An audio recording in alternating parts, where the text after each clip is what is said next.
फिरोजाबाद में all India किसान union ने किया धरना प्रदर्शन। उत्तर प्रदेश के जनपद फिरोजाबाद में भू माफियाओं का जमीनों पर कब्जा थमने का नाम नहीं ले रहा। आए दिन कभी गरीबों की जमीनों पर, कभी किसानों की जमीनों पर, कभी सरकारी जमीनों पर अवैध रूप से कब्जा बनाकर किसानों का शोषण किया जा रहा है। वहीं योगी सरकार भू माफियाओं के खिलाफ बुलडोजर की कार्यवाही करती है, परंतु फिरोजाबाद में योगी का बुलडोजर चलता नहीं दिख रहा। आज ऑल इंडिया किसान यूनियन के बैनर तले एक धरना प्रदर्शन डिस्ट्रिक्ट मजिस्ट्रेट कार्यालय डिबरे के सामने आयोजित किया, जिसमें ऑल इंडिया किसान यूनियन के राष्ट्रीय अध्यक्ष कैलाश लोधी ने बताया कि थाना मक्खनपुर के मौजा विजयपुर में नगला भाव सिंह तहसील फिरोजाबाद के गाटा संख्या 147 में पीडब्ल्यूडी की जमीन में सड़क के किनारे कई लोगों की जमीनों पर मकान अवैध रूप से बनाकर रह रहे हैं। इसके संबंध में पूर्व में भी ऑल इंडिया किसान यूनियन के बैनर तले नगला मावशी के किसानों ने धरना प्रदर्शन किया था।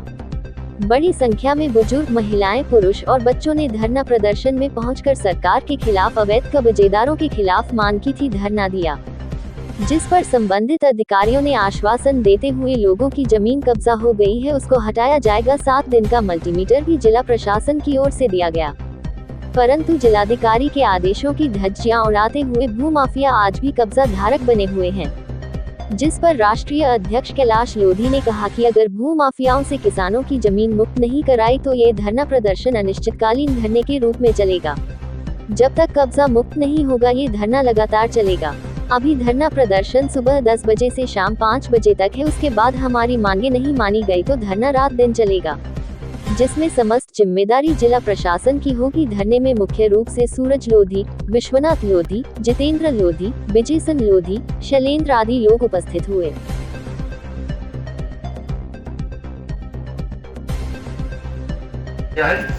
तमाम सारे प्रदेश के जो पदाधिकारी हैं, प्रशासन में शासन, उनको हमने ज्ञापन सौंपा, लेकिन आज तक कोई सुनवाई नहीं हो रही है। लीगल मैटर है, ये प्रशासन जान रहा है, लेकिन उसके बावजूद प्रशासन कार्रवाई नहीं कर रहा है।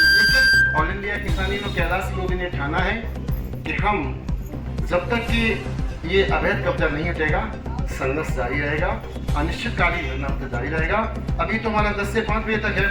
हम कुछ दिनों में हम 24 घंटे का करने वाले हैं और उसके बाद हम आमरण। ये जो धरना प्रदर्शन आप कर रहे हैं, इसके संबंध में अपने जिले के अधिकारियों को भी सूचना दी होगी। क्या कोई अधिकारी वगैरह कोई आपकी समस्याओं को सुनने के लिए आए यहाँ मौके पर? अभी पूर्व में हमने कहा नहीं, पहले चिन्हांकन हो चुका है, पहले समस्या सुनी हमारी और सुनने के बाद उन्होंने चिन्हित कर दिया था कि इतना इनका ये टूटना है, जो बिल्डिंग बनी है वो टूट। अब जब वादा खिलाफी हो गई है उसके बाद में पुनः दोबारा से आपने धरना प्रदर्शन शुरू करा है? जी। तो अब इस समय क्या स्थिति है? क्या कोई अधिकारी आ रहा है आपके पास सुनने के लिए? इस समय की स्थिति है कि अभी कोई प्रशासनिक अधिकारी कोई नहीं आए हैं और कह भी दिया गया था कि एलआई के माध्यम से कि आप अगर 2 दिन के अंदर ये नहीं करते तो अनिश्चितकालीन धरना इनकी संज्ञान में, प्रदेश के संज्ञान में और जिला प्रशासन के भी संज्ञान में सबको बता के किया गया है। एलआई के माध्यम से किया गया है और जिला प्रशासन के माध्यम से करने का काम किया और हम लोग लीगल काम करते हैं और लीगल काम के अकॉर्डिंग ये लोग बिल्कुल सुन नहीं रहे। अब जब अधिकारियों से आपकी बात हुई है, अधिकारियों ने कहा भी है कि हम कर देंगे, पूर्व में भी कह चुके हैं, तो अगर दोबारा से फिर इसी तरह का कोई आश्वासन मिलता है तो धरना प्रदर्शन समाप्त हो जाएगा या चलता रहेगा, या जब तक आप हटाएंगे नहीं मौके पर? हमारा धरना प्रदर्शन चलता रहेगा और जब तक चलता रहेगा कि जब तक कि जो अवैध कब्जा इन लोगों ने कर लिया, इस अवैध कब्जे पर बुलडोजर नहीं चल जाता है, तब तक हमारा धरना प्रदर्शन अनिश्चितकालीन चलता रहेगा। उसके